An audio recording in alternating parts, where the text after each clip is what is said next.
here for an amazing reason.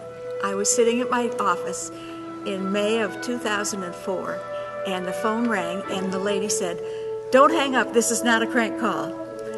And I said, "Okay, go ahead." And she said, "I have to ask you 2 questions first, and then I can tell you why I'm calling."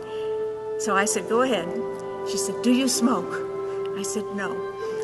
"Do you belong to the National Rifle Association?" I said, "No, who is this?" She said, "Well, I'm calling from Gentle People Limited, and we're a spousal finding service in Boston, and we represent a violin player in Kent, Ohio, who would like to meet you. And if you liked him, would you move to Kent, Ohio?" Well, after I fell off my chair and got back on, I hadn't signed up with anybody like this. I was almost divorced. I'd been separated for 10 years. I'd lived in New York for 42 years. I was in New York for 9/11. I was born in Cleveland, so this conversation appealed to me, even though it was totally unexpected. I hadn't signed up with anybody. So she said, "I'll have him call you." His name is Edwin Gould, and he called up that night, and he had a funny sense of humor, doesn't he? Yes, for sure. A wonderful deep voice and funny things to say, and he called up every night for 40 nights. So finally he said, "I need to meet you." And he said, "I'm coming to LaGuardia. I'll land on Friday night at 6 o'clock. And I said, "How will I know you?" He said, "I'll have on red tennis shoes." He always wore the red tennis shoes. So he came down the hall. I had already decided I liked him. There's a good idea to talk to somebody who, you don't know what they look like. I didn't even know he was 15 years older than I was. So that weekend we went to a concert I was playing in at Trinity School with an orchestra sort of like this, and we went to play music the next day at a quartet I was in, and we went to barge music, and that was fun, and another orchestra I was in, and anyway, we had a very nice time. So then he said, "You have to come to Ohio," and so I came to Ohio. Now his son is getting a little concerned. Who is Dad doing? So his son is there.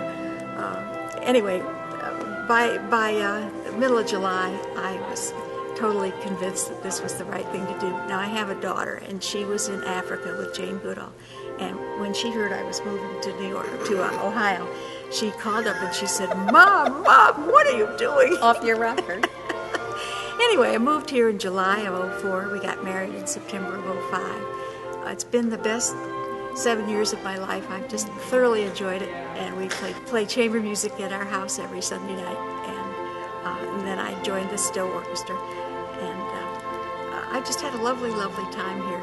So if you get a chance to move somewhere for the call of music, it's generally a good idea. Or love. Yes, the love of music. Best thing I ever did. I have more to that story, actually.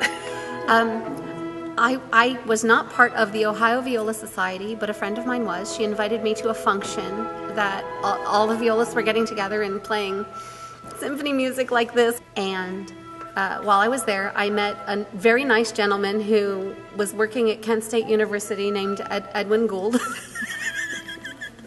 And this is probably 1999 or 2000. And he so nicely said, "Can I have your phone number? You're not far from me. I'd love to invite you to our Sunday night quartet."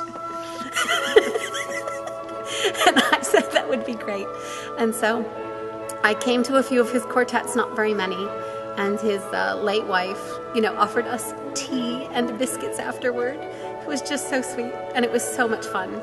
And I wasn't able to go very often. I was newly married at the time, and so I hadn't seen him in a long while. Well, all of a sudden, someone new joined our orchestra, which happens on occasion, and she got to sit next to me right off the bat. We were stand partners for a while. And you were pregnant. Okay. Yes. First one or second? Well, the first one then, because you made him a baby blanket. That's right. And then made a baby blanket for my second. How awesome is this story? So she had been my stand partner, and then the concert came, and there was this wonderful Mr. Gould sitting in the front seat. So I went up to him and I said, "Hi, how you doing?" She shows up and she goes, "Have you met my husband?" Oh, are you kidding? I didn't know that. So my funny story about first hearing about the orchestra had been around for about a year and a half or so, maybe 2 at most. I think it was just a year and a half. It was the second 4th of July concert during Stowe Week. And a friend of mine was working at Children's Hospital and got in the elevator, and another girl from the orchestra got in the elevator as well with her instrument on her way to rehearsal that night. My friend says, "Do you play viola?" And she says, "Viola? No, but it's a violin. Do you?" She says, "No, but my friend Jennifer does." That's how you came. That's how I came. So I ended up with about 4 phone calls and 2 rehearsals before the first concert that I played, which was, I believe, the second Stowe Pride Week concert that this orchestra ever did. Perfect. And that's how I joined.